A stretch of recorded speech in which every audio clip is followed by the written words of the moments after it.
मराठी मतदारांचा विचार करूनच हा जाहीरनामा वचननामा असणार आहे. कारण काल ज्या प्रकारे आपण बघितलं, कृपाशंकर सिंग असं म्हणाले बघा, भाजपचं ठरलंय की मुंबईत किंवा अन्यत्र मराठी महापौर होऊ द्यायचा नाही, हा भाजपचा अजेंडा आहे. आणि भाजपनं त्यासाठी कृपाशंकर सिंगची नेमणूक केली, हे वातावरण निर्माण करण्यासाठी. कृपाशंकर सिंग हे भाजपचा बोलका पोपट आहे, बोलका पत्थर आहे, बरं का.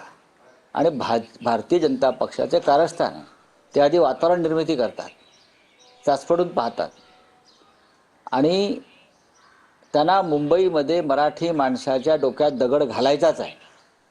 त्यांनी ठरवलं आहे की मुंबईमध्ये मराठी माणसाचं डोकं फोडायचं, दगड घालायचं, डोक्यावर खतम करून टाकायचं. आणि कृपाशंकर सिंगचं वक्तव्य हे अनावधानानं केलेलं नसून ही भारतीय जनता पक्षाची रणनीती आहे की वातावरण निर्मिती करायची, माहोल निर्माण करायचा, परप्रांतीयांना जागं करायचं, शिवसेनेविरुद्ध किंवा महाराष्ट्र नवनिर्माण सेनेविरुद्ध आणि मराठी माणसाविरुद्ध मतदान करण्यासाठी प्रवृत्त करायचं. कृपाशंकर यांनी माहोल निर्माण केल्यावर मग योगी आदित्यनाथ वगैरे वगैरे वगैरे, केशवप्रसाद मौर्य, सम्राट चौधरी, असे लोक इथे येणार. उमेदवारांमध्ये पण संख्या बाकीच्या पक्षांपेक्षा परप्रांतीयांची भाजपमध्ये जास्त. नाही, भारतीय जनता पक्ष हा महाराष्ट्राच्या स्वाभिमानासंदर्भात काम करणारा पक्षच नाही. ज्या पक्षाचा संयुक्त महाराष्ट्र लढ्यामध्ये कधी सहभाग नव्हता, सीमा प्रश्न बेळगाव कारवारचा, त्या संघर्षात कधी त्यांचा सहभाग नव्हता, तर हा पक्ष महाराष्ट्राच्या बाजूने किंवा मराठी माणसाच्या बाजूने उभा राहील याची कल्पनाच कोणी करू नये ना. हा एकमेव पक्ष आहे, भाजपा, या महाराष्ट्रात आज सत्तेवर आहे, ज्यांचा महाराष्ट्राच्या आणि मराठी माणसाच्या कोणत्याही लढ्यामध्ये सहभाग नव्हताच.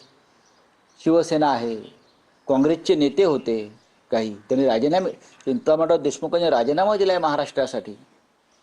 शरद पवार स्वतः होते या लढ्यामध्ये, कम्युनिस्ट पक्ष होता या लढ्यामध्ये महाराष्ट्राच्या, मुस्लिम समाजाचे नेते होते महाराष्ट्राच्या लढ्यामध्ये. हे काय सांगताय?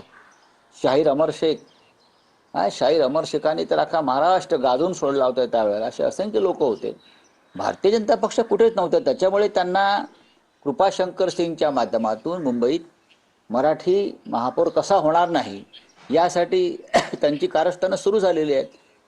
वक्तव्य हे मराठी अमराठी वाद वाढवण्याचं नक्कीच नक्की.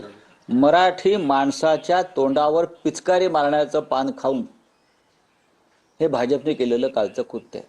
आणि त्यासाठी थोबाड निवडलं कृपाशंकर सिंग यांचं.